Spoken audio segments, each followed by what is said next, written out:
C'est en 1946, dans l'euphorie de la libération et de la reconstruction, que naît le CNL sous l'égide du ministère de l'Éducation. Ou plutôt, la CNL, car l'organisme s'appelle alors la Caisse nationale des lettres. La CNL aide alors les auteurs... L'adverbe, voilà l'ennemi. Et les maisons d'édition. Cher ami, j'adore votre style, mais vos nouvelles sont trop longues et vos romans trop courts. 1957. Alors que les Russes lancent le premier Spoutnik, une nouvelle étape cruciale est franchie par la CNL qui se voit dotée d'importants moyens financiers. Cela à dire que la caisse en fait des caisses, il n'y a qu'un pas. Et oui, car elle aide les auteurs et en plus, ils reçoivent des prix. 1973, le CNL se voit confier de nouvelles missions culturelles. 1976, les punks dansent leur premier pogo et le CNL se voit octroyer des ressources pérennes basées sur 2 taxes, l'une sur le chiffre d'affaires des éditeurs et l'autre sur la vente des photocopieurs. Car le CNL aide désormais aussi les traducteurs. Et les bibliothèques. Ici, on lit, on pense, on rêve. 1981, Jack Lang a fait voter la loi fondatrice sur le prix unique du livre qui structure aujourd'hui encore le marché français. Et le CNL voit s'étendre encore ses domaines d'intervention avec la création de nouvelles commissions, littérature scientifique et technique, littérature jeunesse et bande dessinée. 1989, le mur de Berlin entraîne dans sa chute la guerre froide. Profitant du réchauffement général, Jean Gattegno, le président du CNL, veille au succès des belles étrangères et de la fureur de lire. 1993, Hayam danse le Mia et le CNL devient le CNL, le Centre national du livre. Plus que jamais, il est la maison commune du livre. Plus que jamais, il soutient les libraires. Vous cherchez Antidote de la nouille? Ah, Antigone d'Anouille, d'après Sophocle. Le voici. Et les grandes manifestations littéraires françaises. Et au Parc des Princes, on aura les chœurs de l'Armée Rouge qui déclameront du Verlaine. 1995, le CNL continue à soutenir l'édition théâtrale et poétique. Il accompagne aussi les premiers projets multimédia. 2002, le prix Nobel de littérature couronne le Hongrois Imre Kertész, traduit en français grâce au CNL. Sur tous les fronts depuis 2002, le CNL a aidé plus de la moitié des ouvrages disponibles en numérique. 2010, le volcan islandais, échappe à la jocule, je l'ai dit, paralyse l'Europe, mais pas le CNL, qui finance désormais des organismes interprofessionnels. 2012, le CNL crée l'ETL, l'école de traduction littéraire, qui formera les traducteurs de demain. Grâce aux aides du CNL, Goscinny, Bourdieu, Yourcenar, etc., sont traduits à l'étranger. Foster Wallace, Alexievitch, Rushdie sont traduits en français, et bien d'autres. 2013, lancement du plan de soutien et de sauvegarde de la librairie indépendante. Depuis, chaque année, le CNL soutient plus de 250 librairies indépendantes. 2015, nous sommes tous Charlie. La jeunesse est une priorité nationale. Pour le ministère de la Culture et de la Communication, le CNL crée et organise la grande fête du livre pour la jeunesse. Une idée à succès. 2016, on fête les 100 ans du mouvement Dada. Depuis l'an 2000, grâce au CNL, plus de 25 000 auteurs et 2500 éditeurs ont été aidés. Les auteurs sont désormais rémunérés quand ils participent à des manifestations soutenues par le CNL. Et surtout, le CNL fête ses 70 ans. 70 ans d'engagement aux côtés des professionnels du livre. 70 ans de soutien à la création littéraire. 70 ans d'action et de combat pour un monde plus libre.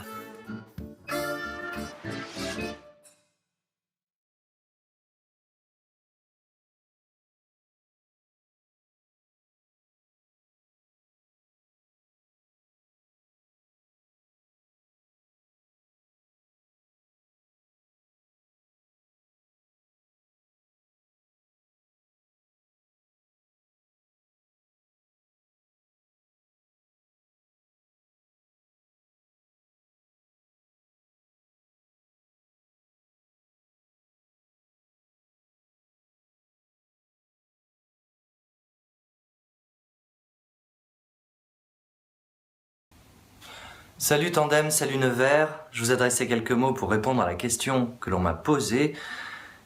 Quel est le livre culte de mon enfance? Alors j'ai cherché, j'ai essayé de remonter dans le temps. Je suis arrivé à l'âge de 10 ans, approximativement. Pas avant, parce que je crois vraiment que c'est les vinyles avant qui faisaient l'objet d'un culte. Pour moi, j'en avais plein, je pouvais pas me déplacer sans. Enfin bon, l'objet pour moi c'était vraiment le vinyle. Et je crois qu'aux alentours de l'âge de 10 ans, j'ai découvert les livres par l'entremise de ce qu'on appelle aujourd'hui un beau livre. Donc c'était pas de la littérature, c'était pas un conte, c'était pas une fable, c'était un beau livre qui avait pour sujet Venise. Parce que voilà, Je ne sais absolument pas d'où ça me venait, mais à l'époque, j'étais complètement passionné par Venise. C'était vraiment le lieu qui me faisait le plus rêver au monde. Et j'étais notamment fasciné par la place Saint-Marc. Je ne sais pas si vous connaissez cette place, avec ce très haut campanile, avec la basilique, avec ce bâtiment magnifique qui est constitué pour partie d'un toit avec des losanges pourpres et gris, le Palais des Doges. Ça me fascinait totalement. Alors mon grand-père, ayant vendu ça, m'a offert ce vieux grimoire constitué d'illustrations en noir et blanc sur Venise. Il avait dû lui-même en hériter de quelque ancêtre, je ne sais pas. Et alors j'ai passé des heures plongées dans ce vieux et beau livre, jusqu'à ce que je traîne ma mère à la papeterie de ma ville natale, Cosne-sur-Loire, que je lui fasse acheter des dizaines de feuilles de papier canson, alors grand format, tout un outillage de feutre, etc. Et je me suis mis à, comme un espèce d'apprenti sorcier architecte maquettiste, à reconstituer la place Saint-Marc dans ma chambre. C'est-à-dire que je me suis mis à dessiner le campanile, à faire des assemblages de couleurs, le Palais des Doges, tout y est passé. Et là, ma chambre est devenue totalement impraticable parce que j'ai recouvert tous les meubles de ma chambre avec ces bâtiments en papier canson. Donc mon armoire était devenue le campanile, mon lit n'était plus accessible parce qu'il y avait le Palais des Doges devant, mon bureau où j'étais supposé travailler était devenu une basilique, bref. Je crois que mes parents ont été assez déconcertés par l'invasion italienne dans ma chambre. Et de fait, ils m'ont proposé pour mon 11e anniversaire de m'emmener à Venise. Ainsi fut fait, ça a été un très beau cadeau. Nous avons passé une semaine, je me souviens en hiver, entre Noël et le jour de l'an à Venise. Je suis revenu avec des étoiles dans les yeux et j'ai daigné, à mon retour de Venise, déménager la place Saint-Marc de ma chambre, qui est de nouveau devenue accessible. Qu'est-ce que ce livre est devenu? Je n'en sais rien, j'aurais bien aimé vous le montrer. À mon avis, il n'est pas dans le commerce. Et ça n'est jamais qu'un souvenir, un beau souvenir. Mais toute réflexion faite, je crois vraiment que c'est ce livre-là qui m'a montré cette autre vie, cette seconde vie qu'il pouvait y avoir dans les livres, cet échappé, cet ailleurs. Donc voilà, j'ai pas de titre. J'ai pas de référence, j'ai rien à vous montrer, mais disons que c'est un livre sur Venise qui peut être considéré comme le livre culte de mon enfance. Je vous souhaite un très bon festival Tandem 2017. Je pense qu'on va se croiser. À bientôt. Bonjour, je suis Michel Chastain. Je suis Naversois depuis 9 ans. Et j'ai découvert le festival Tandem il y a quelques années.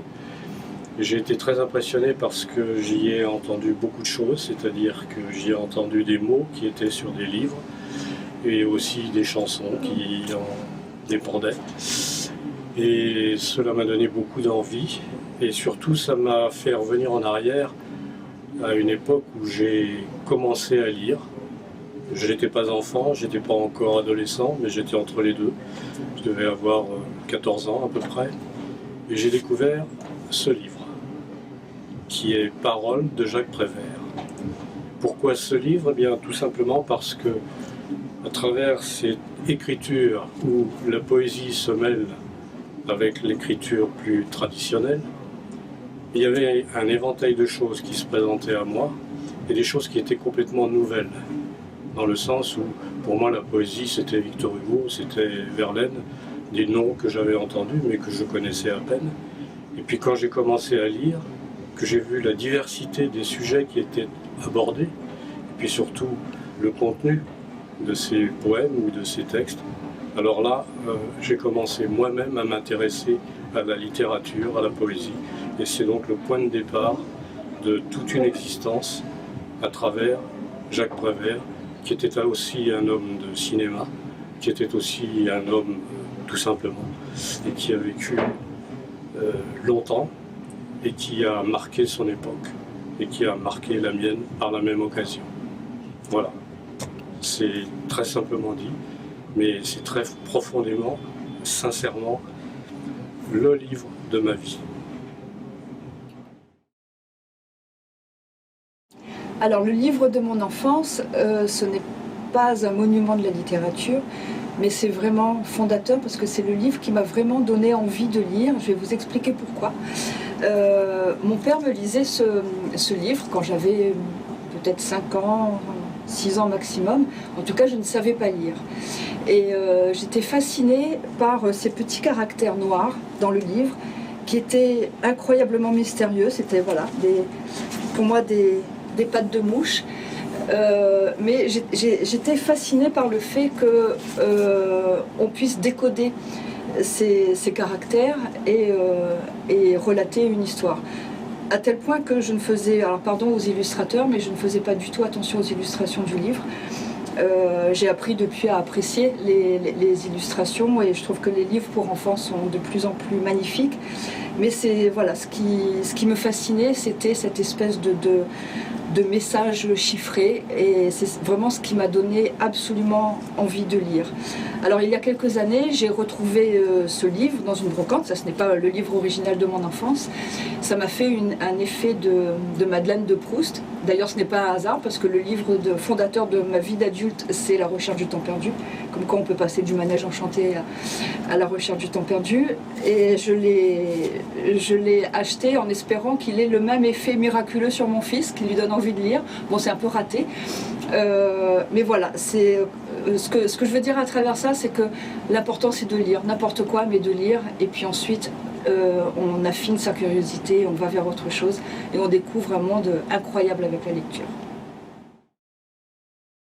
Bonjour, je m'appelle Charlotte et aujourd'hui je vais vous présenter mon livre préféré. C'est une BD et ça s'appelle Make-up de Philippe Fenech.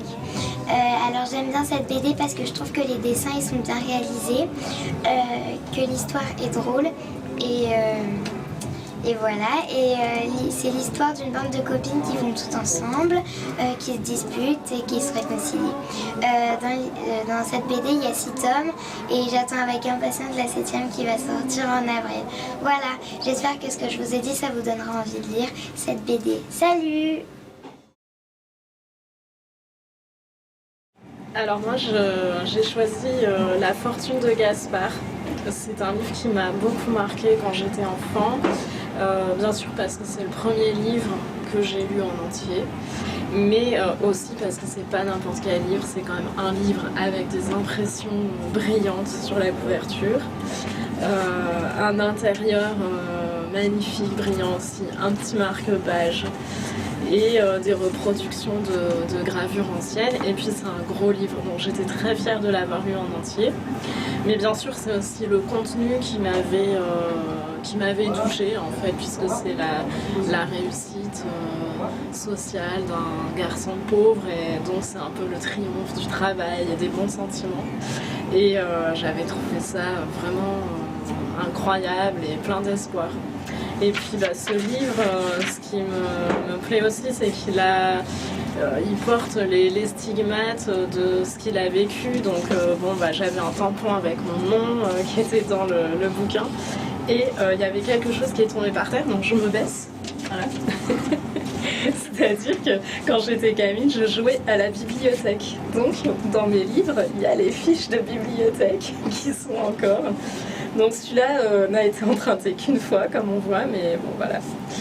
Et voilà, donc les livres, c'était vraisemblablement, je l'ai redécouvert en lisant, en réfléchissant à ce projet, c'était vraiment déjà une passion, et les bibliothèques aussi. Voilà. Mon premier choc littéraire. On va rester dans mon domaine qui est la bande dessinée. À la maison, on avait très peu de livres. Et il y avait un album de Tintin qui était L'Île Noire, mais dans la première édition qui était vraiment dessinée par Hergé, et avec une couverture complètement différente de celle qu'on trouve communément dans le commerce aujourd'hui. Et la version qu'on trouve aujourd'hui a été complètement redessinée par d'autres dessinateurs, je crois que c'est Bob Demau. Et c'est un style complètement différent. Alors, ce qui me plaît dans Tintin, c'est qu'on comprend tout est clair, donc c'est la ligne claire, et le dessin est clair, et la narration aussi, on se pose jamais de questions, quand on commence à lire l'histoire, on la termine, en général, on a envie de la terminer. Et à chaque fois que je reprenais ce livre, je le relisais complètement. Alors j'avais des copains qui adoraient Gaston Lagaffe de Franquin, et moi ça ne me parlait pas du tout, parce que même si Franquin est un bien meilleur dessinateur, bien plus virtuose qu'Hergé, avec un trait beaucoup plus intéressant peut-être, mais ce qu'il racontait m'intéressait pas. Gaston Lagaffe, ça m'intéressait pas du tout. Alors mes copains regardaient, pouvaient passer un certain temps à regarder et à détailler les dessins de Franquin, et je comprenais pas. Moi, ça ne me parlait pas. Ensuite, il y a eu d'autres chocs littéraires. Boris Vian, comme tous les adolescents. Et plus tard, je suis passé à Dostoïevski et Proust, donc des choses complètement différentes de Tintin. Et Tintin, ce qui m'intéresse dans Hergé, c'est qu'il est vraiment, donc c'est la ligne claire, et c'est ce que j'essaie de faire dans mon travail. J'essaie d'être clair, de raconter des histoires très précises et très claires. Je trouve pas d'autres mots. Ouais.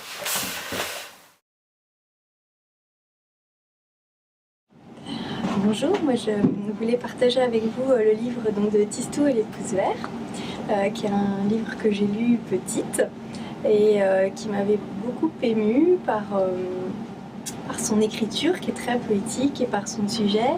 C'est l'histoire d'un petit garçon qui a des dons pour le jardinage et qui finit par sauver le monde grâce à ses dons. Et voilà, ça m'avait vraiment beaucoup émue, beaucoup transportée. Et je l'ai donc racheté récemment pour le partager avec mon fils aîné. Et j'ai été très touchée de voir qu'il avait été aussi ému que moi à la lecture de ce livre et qu'il a ressenti les mêmes émotions que ce que j'ai pu ressentir petite. C'était un grand moment de bonheur de pouvoir partager ça.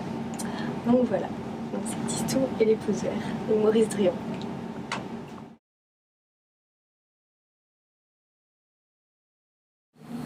J'aime beaucoup ce livre parce que c'est un documentaire qui explique beaucoup de choses sur la mythologie et des monstres et tout. Ça explique beaucoup de trucs sur les monstres. Et puis j'aime beaucoup ça parce que ça montre les photos des monstres et tout. Tu veux nous en montrer ? Oui. Alors tu veux bien nous montrer quelques photos ? Je vais vous montrer une photo. C'est laquelle que tu préfères dans ce documentaire ? Attends, je la cherche.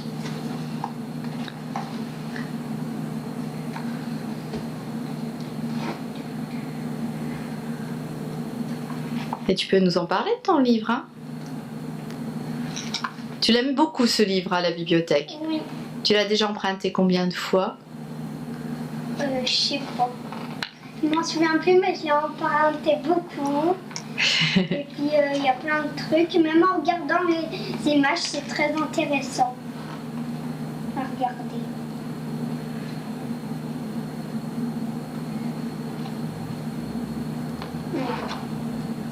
Tu aimes la mythologie ? Ouais. Et pourquoi ce livre particulièrement ? Parce que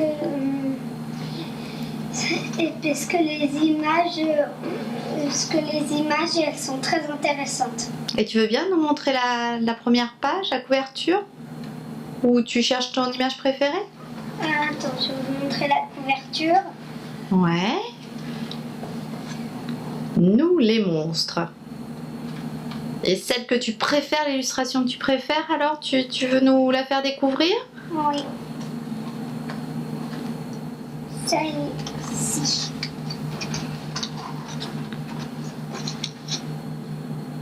Et pourquoi tu l'aimes bien ?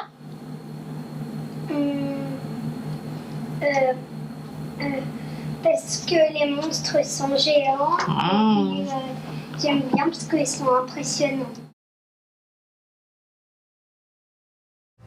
Alors j'ai souhaité participer à cet appel à témoignages sur les prémices des jeunes lecteurs, même quand ils sont devenus adultes, parce qu'évidemment c'est pour moi quelque chose de très important. J'ai eu la chance à l'âge de 7 ans d'avoir bénéficié de la lecture de 200 romans déjà, parce que mon père m'avait lu tout Jules Verne et ma mère toute la comtesse de Ségur. Et naturellement, ça m'a déterminé à avoir très envie de savoir lire par moi-même et de savoir accéder moi-même au contenu des livres. Le premier livre que j'ai lu tout seul, je l'ai lu en un après-midi, je ne l'ai pas quitté. J'étais assis dans un grand fauteuil dans ma chambre et je ne l'ai pas quitté. Mais ce n'est pas celui dont je souhaite parler aujourd'hui. Celui dont je souhaite parler m'a été offert, rapporté par ma mère un beau jour. C'était probablement une bibliothèque verte ou une édition des Deux Coqs d'Or. Et je ne me rappelle malheureusement ni le titre, ni l'auteur, bien que ce livre soit certainement quelque part chez mes parents.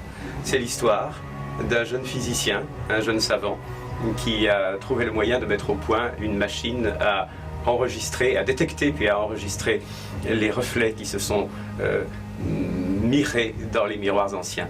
Comme il habite une grande maison à la campagne, il s'essaie sur les miroirs et les trumeaux qui sont dans sa maison. Et il traque les reflets des personnages anciens qui se sont mirés dans ces fenêtres que sont les miroirs. À force de les traquer, il reconnaît le visage d'une cousine probablement ou d'une tante qui a vécu au moment de la Révolution et qui a été guillotinée. C'est une jeune femme du même âge que lui, il a 30 ans, et il devient profondément amoureux de ce reflet, profondément amoureux de cette image. Mais cette image, évidemment, est insaisissable. Donc, il continue son travail de scientifique, mais il est très désabusé et très amer par rapport à cet amour impossible, jusqu'au jour où, pour une grande réunion de famille, un grand nombre de cousins sont rassemblés, ils ne se connaissent pas tous. Et il arrive une jeune femme qui ressemble trait pour trait à l'ancêtre dont il était tombé amoureux du reflet et qui est sa contemporaine. Voilà. C'est une histoire d'amour, c'est une histoire de mystère et de patrimoine, et c'est surtout une façon pour un jeune lecteur de penser que tout ce qui a pu l'émouvoir et tout ce qu'il sent déjà dans son cœur, dans son âme comme frémissement, est présent dans les livres. Voilà. Bonjour, je m'appelle Vincent, je fais partie de l'équipe de Tandem. Et je participe à l'opération Le livre de mon enfance. Le livre de mon enfance, il y en a eu plein, il y en a eu beaucoup, mais j'ai eu envie de vous présenter en fait le premier. C'est celui-ci, Oui Oui et la voiture jaune. Alors pourquoi celui-là? Tout simplement parce que je crois que c'est mon premier souvenir, le plus ancien en tout cas, du livre que j'ai lu tout seul. Donc je ne suis pas peu fier de vous le présenter. Au-delà, bon, de l'apport littéraire que peut apporter ce livre. Je l'ai refeuilleté il n'y a pas longtemps, c'est vrai que ça a un peu vieilli, mais c'est surtout se rappeler de la fierté qu'on a eue d'enfin lire tout seul un vrai livre, un livre en entier, le plaisir qu'on a eu, et puis surtout, d'un seul coup, je crois, le souvenir qui me reste, c'est tout simplement que s'ouvrait à moi un monde infini. D'un seul coup, on se rend compte que toutes les situations, tous les mondes, tous les possibles sont là, dans la littérature. Il n'y a aucune limite. Et c'est ce que nous offre la littérature, en fait, tout simplement. Et je voulais vous faire partager ce plaisir que j'ai éprouvé, en témoigner, en vous présentant Oui Oui et la voiture jaune. Voilà, n'hésitez pas vous aussi à venir à la médiathèque Jean Jaurès à Nevers ou à l'ensemble des bibliothèques et médiathèques de l'agglomération de Nevers, faire comme moi, présenter un souvenir, une émotion que vous a apporté un livre au cours de votre enfance ou de votre adolescence. Un roman, un livre jeunesse, une BD, une revue, ce que vous voulez, apportez votre témoignage. Merci et puis à bientôt au festival.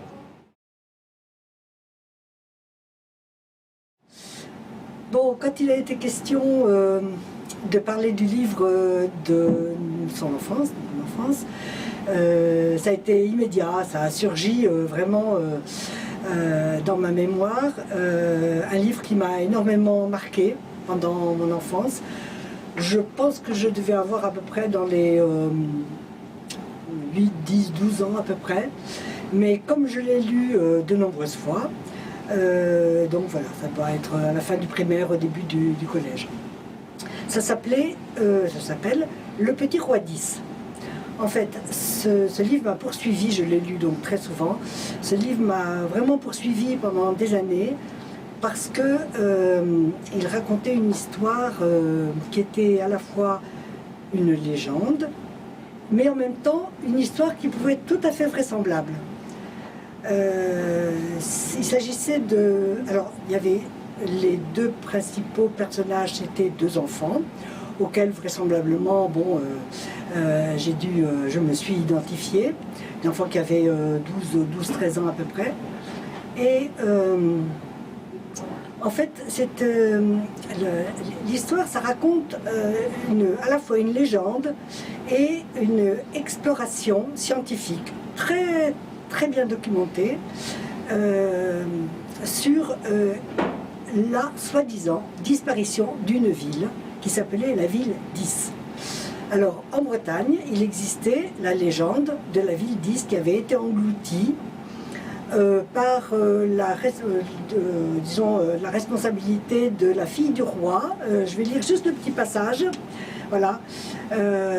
Au 5e siècle, quand la France n'était pas encore la France, on avait raconté que la baie de Douarnenez n'existait pas et qu'entre le cap de la Chèvre et la pointe du Raz, il y avait sur une digue une ville magnifique, Is, gouvernée par un vieux roi très sage, Gradelon, lequel avait une fille très méchante, Aès. Et un soir que Gradelon dormait, Aès, dans un bal de nuit, rencontre un danseur qui la met au défi de voler à son père la clé d'or des écluses et d'ouvrir ces écluses retenant la mer. C'était le diable, ce danseur-là. Alors Aès a volé la clé, a ouvert la porte et l'océan s'est jeté sur la ville d'Is, qui a été engloutie. Ça, c'est la légende. L'histoire commence par une expédition scientifique très très documentée, une expédition menée par un archéologue et un savant, et puis un équipage, pour essayer de retrouver les traces d'une ville appelée Is, qui aurait été engloutie au 5e siècle, à peu près, dans l'Antiquité, par un raz-de-marée. Donc la légende et l'histoire vraisemblable, vraie, se recoupaient. Faut dire que le livre a été écrit en 48. Bon, moi j'avais effectivement, j'ai dû lire à peu près à cette période-là. Et alors, ce qu'il y a d'extraordinaire dans ce livre, c'est que c'est documenté d'une façon étonnante. Bon, moi à l'époque, bien sûr, je n'ai absolument pas été, sensible à cette documentation scientifique très très précise. Moi, c'était l'histoire, voilà, qui m'avait intéressée. Et cette histoire, en fait, qui se passait dans la mer, qui mélangeait la légende, le conte, le réel, m'avait complètement fascinée. Voilà. Parce que, pour moi, alors, bon, pourquoi est-ce que ce livre m'a autant fascinée? Parce que voilà, moi je suis née en pleine Méditerranée, donc la mer, c'était mon élément essentiel, favori, dans lequel je baignais. Et puis, il y avait la Bretagne, dont j'étais presque originaire. Et donc, les deux, à la fois la mer et la Bretagne, étaient les deux éléments qui avaient, je pense, expliqué les raisons pour lesquelles ce livre m'a autant plu et autant poursuivi très longtemps. Parce que même adulte, de temps en temps, ça me revenait. Je me ressouvenais, je me disais, est-ce que c'est vraiment une légende? Est-ce que c'est une histoire réelle? Et voilà.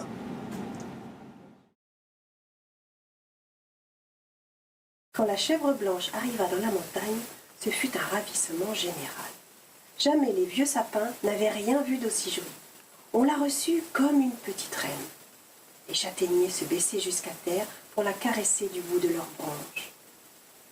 Ça, c'est La chèvre de Monsieur Seguin, d'Alphonse Daudet. Et c'est ce texte, lu par Fernandel, qui m'a donné envie de lire. Je commence par ce livre, qui est un livre de petite enfance, très petite enfance même, puisque j'avais le bonheur d'habiter, avec mes parents bien sûr, à côté d'un écrivain. Et cet écrivain, à peu près tous les ans ou tous les 2 ans, nous remettait l'une de ses œuvres.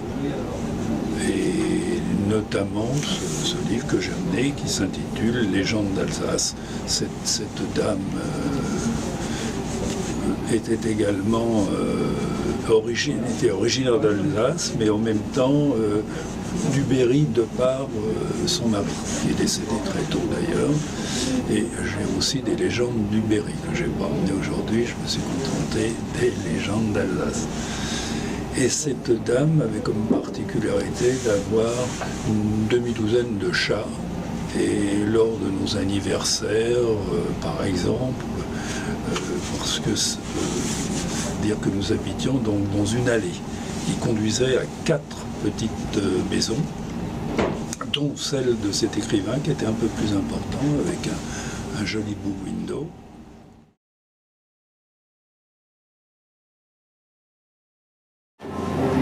Alors le plaisir de la lecture. Alors moi ça m'est venu grâce à ma mère qui petite m'a toujours raconté des histoires. Donc j'ai d'abord eu le plaisir de la lecture à voix haute.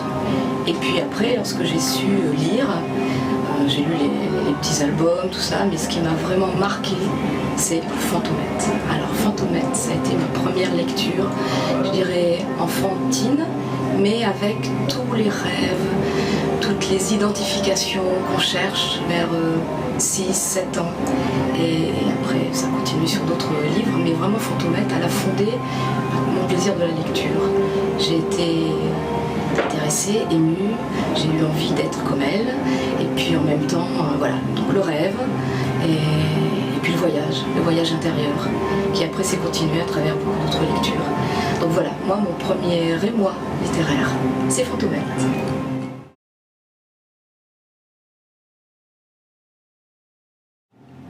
Alors là, j'ai choisi un livre qui est très ancien, donc c'est pas le livre de mon enfance, puisque c'est un livre qui a été publié dans les années 30. Et en fait, c'était le livre préféré de mon père, qui a 82 ans, et qui a toujours gardé ce livre parce qu'il le baladait partout, et voilà, il l'a retrouvé en 1000 morceaux, et il l'a fait restaurer par son frère, en fait, donc c'est vraiment une histoire de famille. Et voilà, et en fait ce livre, il l'a donné à ma fille, donc il traverse les générations, et il a fait une dédicace à l'intérieur, où il explique qu'il a reçu ce livre quand il avait 5-6 ans, et que voilà, ce livre le suivait partout. Donc je trouve que c'est ça qui est intéressant dans ce projet, le livre de mon enfance, c'est de montrer comme ça des objets aussi qui ont traversé les générations, qui les traversent encore, qui vont continuer sûrement à les traverser, puisque maintenant il a trouvé une deuxième jeunesse.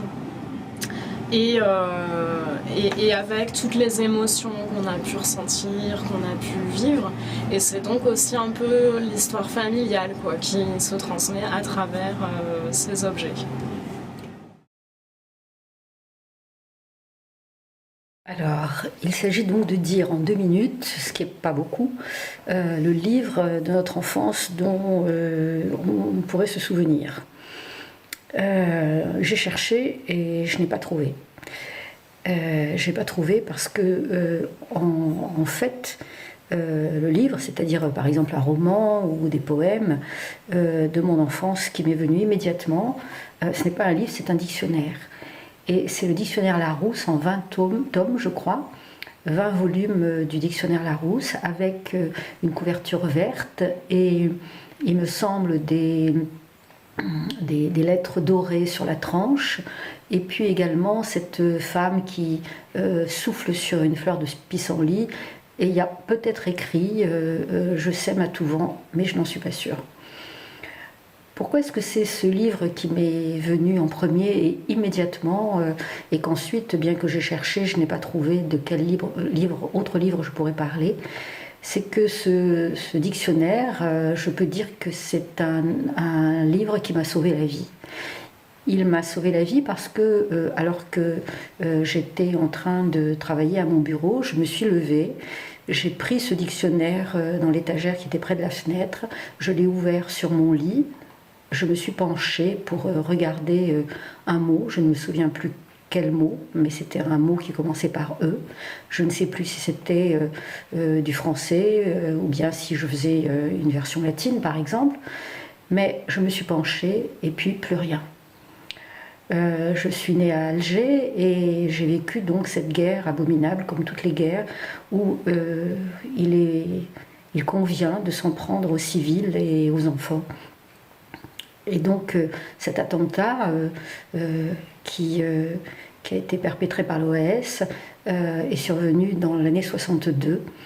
Il se trouve que la porte de ma chambre était proche de l'escalier et que mon bureau également était proche de la cage d'escalier où a été déposée cette bombe.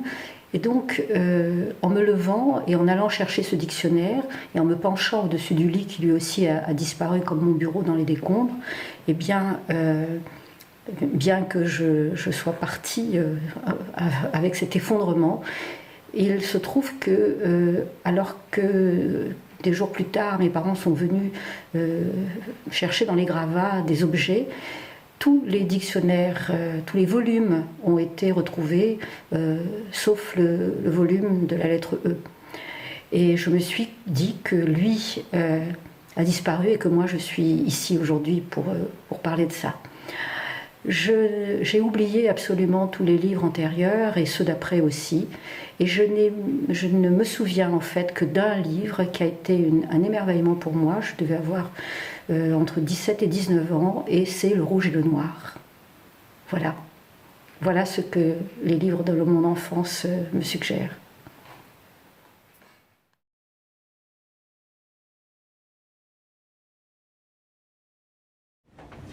Alors moi mon livre est de Emma Thompson qui s'appelle Rose Felicity. C'est un livre sur une fée qui va à l'école en fait, à l'école des fées. Elle vole du coup et moi j'aimerais beaucoup voler donc ça m'intéressait beaucoup. C'est un livre que j'ai pas arrêté de lire, j'aimais beaucoup lire mais que ce livre là et pas spécialement les autres livres.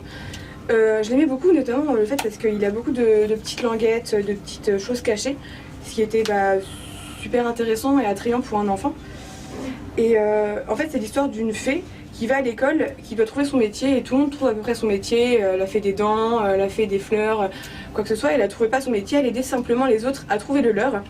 Et au final en fait il y a la remise des diplômes et elle reçoit le prix de la fée de l'amitié. Donc c'est une petite lettre, comme ça c'est super bien mis en scène, c'est super mignon. Et à la fin il y a le super pop-up avec la petite fée. Et moi c'est un livre où je m'identifiais à l'histoire, ce qui fait qu'en fait j'arrêtais pas de le lire parce que je trouvais ça super intéressant et donc voilà.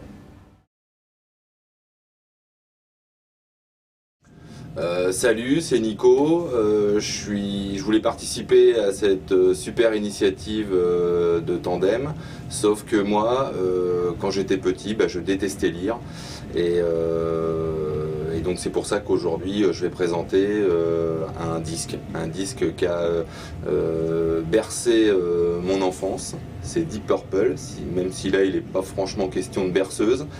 C'est un disque qui a beaucoup compté pour moi et qui m'a notamment donné envie de faire de la musique et du rock.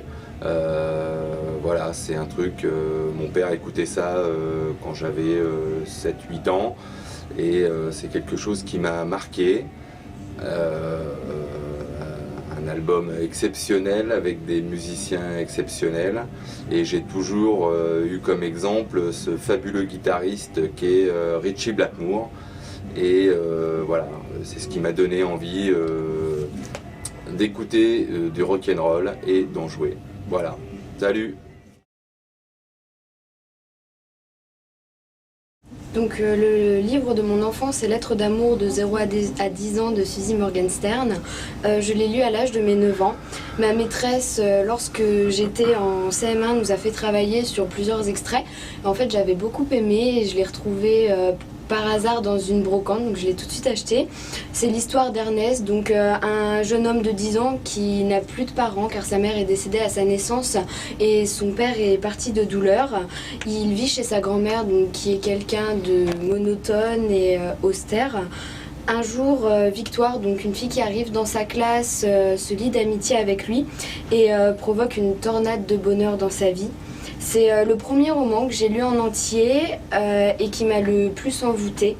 Ce livre est une bouffée d'optimisme parce qu'en fait on comprend que l'impossible est possible lorsque l'on comprend qu'en fait le titre Lettres d'amour, donc c'est les lettres de son père qu'il a envoyées, enfin qu'il a écrites tous les jours depuis sa naissance, juste qu'il a jamais eu le courage de les envoyer. Et un beau jour il reçoit un collier rempli en fait avec toutes ces lettres et il comprend que ce sont les lettres de son père et la dernière l'invite à le rejoindre en Amérique pour enfin faire connaissance entre guillemets. Donc je pense que c'est vraiment un grand livre de la littérature de jeunesse et car il est émouvant, il est simple à lire et c'est ce qui a fait de lui le livre de mon enfance.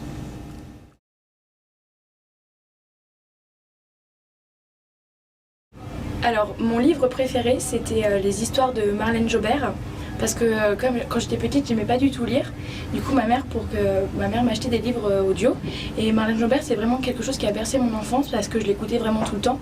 Je trouvais ça vraiment fascinant, le fait qu'elle arrive à mettre de la musique classique et qu'on puisse aimer la musique classique quand on est enfant. Les paroles, le fait qu'elle interprète plusieurs personnages à elle-même toute seule, son changement de voix qui était vraiment fascinant. Les personnages étaient extraordinaires, les méchants, enfin, des personnes qui étaient méchantes devenaient des personnages qu'on admirait parce qu'ils étaient vraiment fantastiques. Et donc du coup c'est vraiment quelque chose que j'ai apprécié et que j'écoutais et donc du coup ça m'a permis aussi de lire parce que pour pouvoir suivre l'histoire. Eh bien bonjour, moi c'est Sylvie. Alors je voulais vous présenter 20 000 lieues sous les mers, que j'ai lu quand j'avais à peu près 10 ans. C'était mon enseignant de CM2 qui nous avait demandé à lire 20 000 lieues sous les mers, à l'époque où moi je lisais que des bibliothèques roses et vertes. Et je me suis dit au début, oh là là, c'était en 2 volumes, c'était pas du tout cette édition-là. Je me suis dit, mais 2 pavés, ça va être galère et tout, ça donnait pas du tout envie. Et puis en fait, quand j'ai commencé à lire l'histoire, ça m'a tout de suite passionnée parce qu'en fait c'est trois chercheurs, 3 explorateurs qui sont à la recherche d'un soi-disant monstre marin et en fait le monstre marin s'avère être un sous-marin, en fait un sous-marin qui explore les mers et ils vont se faire capturer par la personne, c'est le capitaine Nemo s'il me semble bien, et qui va les capturer et puis de là va il va y avoir un grand voyage dans la mer, dans l'océan et ils vont explorer l'océan et moi ça me fascinait, j'avais l'impression en fait d'être dans le livre avec eux, enfin dans l'histoire avec eux et de parcourir l'océan, découvrir la faune, la flore des mers et voilà, et ça m'a passionné. Voilà.